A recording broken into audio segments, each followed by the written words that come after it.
overall, how much more volatility are you expecting in markets because of Brexit? Well, as you referred to, this is really not a clap of thunder in a blue sky. This is an event which takes place within a trend.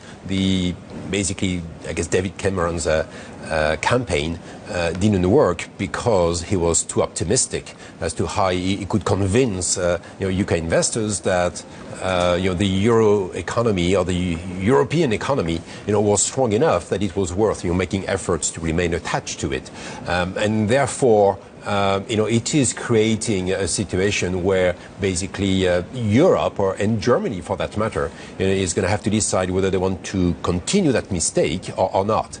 Germany has a huge role here. One of the key reasons why growth in Europe is so slow is because Germany has been very keen to impose austerity measures on southern European countries, and also because it has been very keen to keep budget surplus and current account surplus in Germany. So the signal is very strong. The Germans, I feel like I need to defend the Germans because we always try and be balanced. I mean, the Germans would say, right, they're concerned about inflation. What they don't want is for people to breach the rules and then ask for money, which they're the only ones that can, at the end of the day, disperse it. I know George Soros has also spoken on the fact, but talk to me about the markets. What happens in these markets, right? We don't know what we're dealing with. We don't know when Article 50 will be triggered. We don't know at all who's the next Prime Minister of this country. How ugly will it get?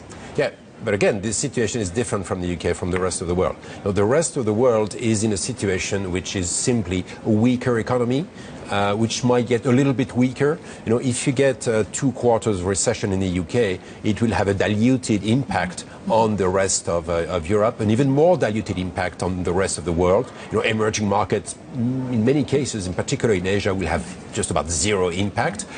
So I understand that from here, it looks like it's an event which is going to rock global growth, and maybe George Soros has his view, but it won't. It won't. It won't. Not even if there's a policy mistake? No, what will happen is that this growth, which was starting to weaken, will weaken a bit further. Okay. Now, you're left with always the same issue, which is the extent to which policymakers will react to it and make sure that this is a reasonably smooth slowdown and transition. So all I'm saying is that it's a huge political event.